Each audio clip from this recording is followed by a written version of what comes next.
Asha is a 35-year-old farmer from Patikonda village in the Chittoor district of Andhra Pradesh. Her day starts early in the morning when she has to cook for her family, and after that she heads out to her field to harvest her current crop, which is tomato.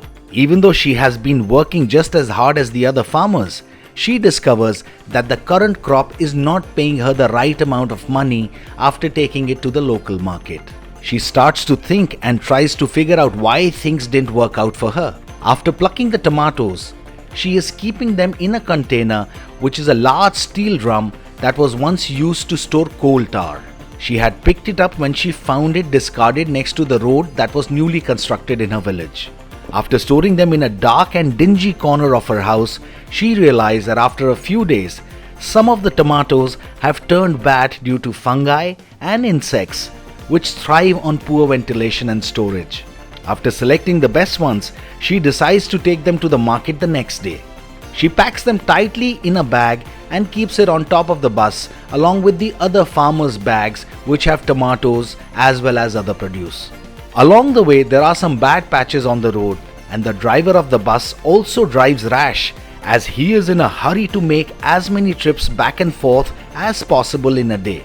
The bus takes her from her village to the vegetable market in Chittoor, which is approximately 72 kilometers away. When she finally reaches the market, she is disappointed to see that some of the selected tomatoes have also gone bad. What is that she could have done in the first place that could have prevented her crop from going bad? She meets Sudha, who is also from her village but is earning more money for her produce, although the size of her farm is the same.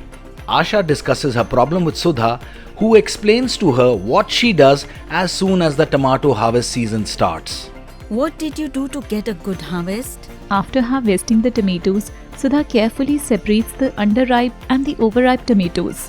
In addition, I remove those with slight skin damages or color spots can be used for immediate consumption or can be sun-dried for home consumption, and the ones which are very bad can be used to make compost, which acts as a fertilizer and benefits her soil. This sorting process eliminates defective tomatoes from good ones, thus lowering the spread of spoilage. I then proceed to clean the tomatoes by washing them with salty water, drying them and applying food-grade wax. After this, I sort them as per their sizes. All these procedures reduce water loss and increase the shelf life of the tomatoes and also make them look good in appearance. What practices did you follow to store your tomatoes? Pre-cooling and good temperature management is the most effective way to reduce post-harvest losses and preserve the quality of tomatoes. Microorganisms attack fresh produce easily and spread quickly because tomatoes do not have much of a natural defense mechanism and have plenty of nutrients and moisture to support microbial growth. I store them in a clean room which has proper ventilation and water cooling, since our village faces high temperatures which are bad for the crop.